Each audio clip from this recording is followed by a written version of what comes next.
그가 왕위에 오르거든 이 율법서의 등사본을 레위 사람 제사장 앞에서 책에 기록하여 평생에 자기 옆에 두고 읽어 그의 하나님 여호와 경외하기를 배우며 이 율법의 모든 말과 이 규례를 지켜 행할 것이라. 새벽을 깨우는 거룩한 기도자 여러분, 생명의 말씀 앞에 믿음의 지혜를 얻어 하나님 보시기에 복된 길에 승리하는 주의 권속들이 될 수 있기를 바랍니다. 오늘 우리가 읽어갈 말씀은 신명기 17장 14절에서 20절까지의 말씀으로서 우리가 어제 이어서 예배에 이어 이루어지는 사회 질서, 국가, 권력 조직에 대한 얘기로서 하나님의 말씀의 뜻이 이루어지도록 먼저 법적인 질서로서의 재판장과 지도자들의 규례가 들려지고 오늘 우리가 성경에서 왕에 대한 규례, 유일하게 왕에 대한 규례가 들려지고 있는 17장 14절에서 20절 말씀을 읽게 됩니다. 이렇게 왕의 통치에 대해서 성경은 굉장히 적은 분량을 하려 합니다. 분명한 이유를 여러분 기억하셔야 됩니다. 만왕의 왕이신 하나님의 통치가 있기 때문에 그렇습니다. 그것이 세상 나라와 다른 하나님의 백성의 본분입니다.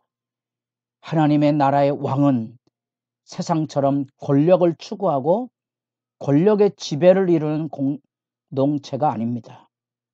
하나님의 말씀을 곁에 두고 하나님의 말씀의 뜻에 순종하는 하나님의 나라의 통치로서의 왕정 제도를 날하기 때문에 극히 제한적인 부분적인 언급만 나옵니다. 그리고 이 왕의 자격에 대해서도 굉장히 중요한 지침 이외에 다른 언급은 없습니다. 제일 중요한 것은 너희들이 다른 이웃 민족처럼 왕을 세워야겠다는 생각, 왕정 하나의 선택이죠. 사람들의 선택이고요. 역사 속에서 우리가 사무엘 8장에 가면 백성들이 다른 나라들처럼 왕을 세워달라는 것을 사무엘은 굉장히 불신앙과 불경건으로 지켜보았다는 사실입니다. 그런 점에서 이 신명기는 아주 객관적으로 이런 일이 일어날 수 있다.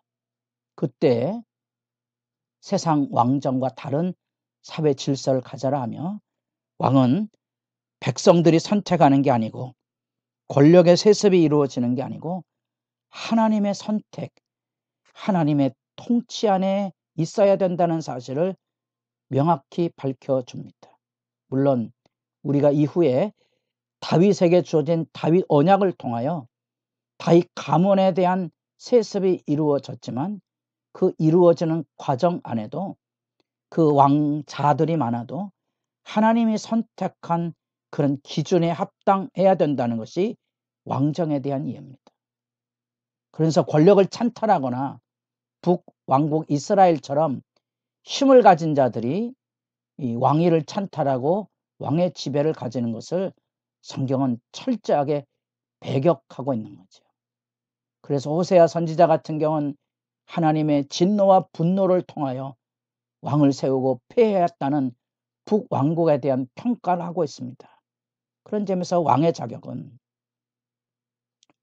권력의 지배가 아닌 백성들의 선택이 아닌 하나님의 선택이고 반드시 이스라엘 백성 곧 언약 공동체 안에 있는 내 형제 중에서 선택을 받아야 하고 왕은 언제나 조심해야 될 것이 있는데 권력을 추구하거나 명예와 재물에 지배되지 않도록 그것은 오늘날에도 통치 질서, 오늘날에도 여러분들이 이단 시비를 하거나 교회 경건을 말할 때 작은 공동체 안에 우리 리차드 포스터라는 경건학자가 선명하게 일깨워 주었던 그 다양한 교훈들을 요약하면 돈, 섹스, 권력 이런 것처럼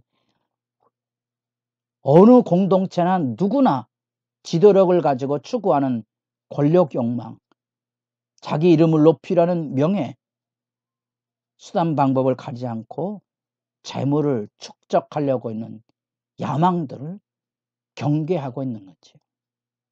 우리나라의 교회도 예외 없이 이 하나님의 말씀의 규례에 빛을 비춰보면 하나님께서 기뻐하시는 것과 아닌 것을 너무나 쉽게 구분해낼 수 있습니다. 이것을 가지고 신앙의 진실 문제를 늘 비추며 사십시오. 권력의 욕구가 있는가? 자기 이름을 높이려 가는가? 아니면 십자가를 지고 가는가? 재물을 축적하려는가? 재물을 나누려고 사는가? 그래서 보다 더 구체적으로 왕에게 금령이 주어지죠. 말과 병마를 많이 두지 말지니라.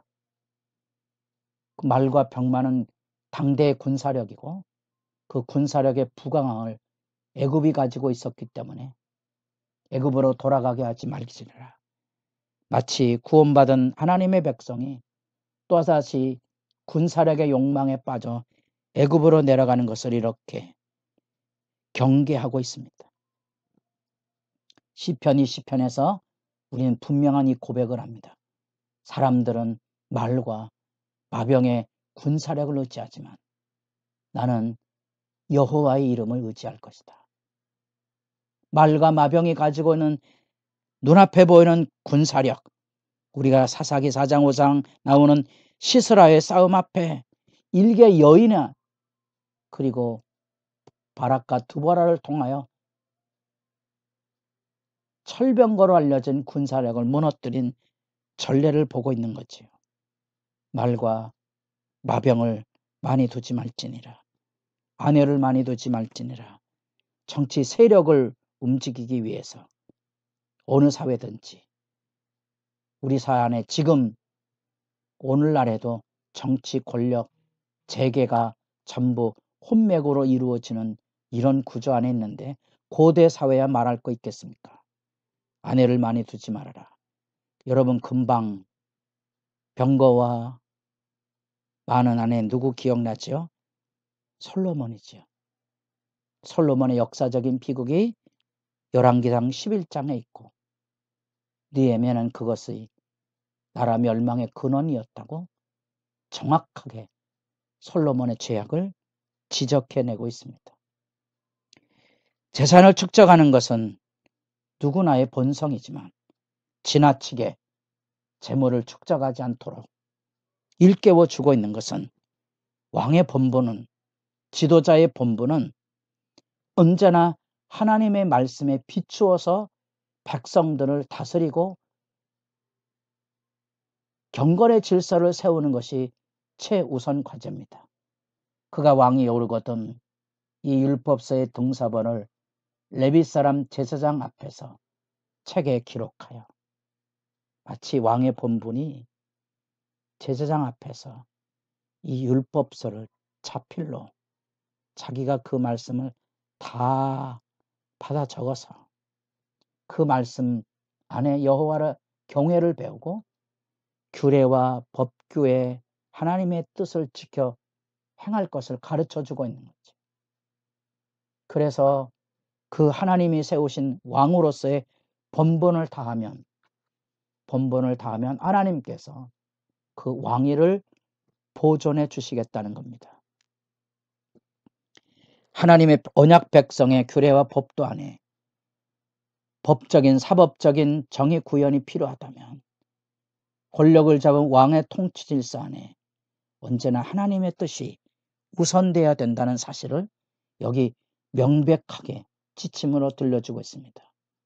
왕은 힘의 지배로 나타난 게 아니고 하나님의 선택과 율법책을 등사본을 만들어 이게 반복하는 거죠. 책 제목이 지금 신명기를 읽고 가고 있습니다. 이 신명기라는 말의 개념이 바로 여기 율법의 등사본입니다. 율법을 다시 베껴 적은 거죠.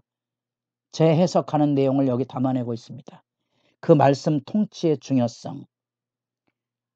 우리가 예배에 대한 말씀을 들을 때 예배는 단지 우상 숭배를 척결하고 종교적인 문제뿐 아니라 이웃에 가난하고 빚지고 떠돌이로 살고 있는 사회적 약자를 향한 배려와 존중.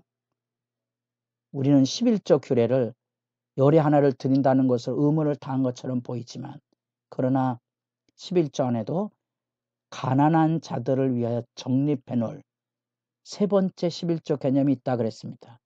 예배의 영역의 진실입니다. 마찬가지로 왕의 통치 안에 우리는 바로 하나님의 교회나 하나님 앞에 지도자로 서 있는 지도자의 본분이 뭔지,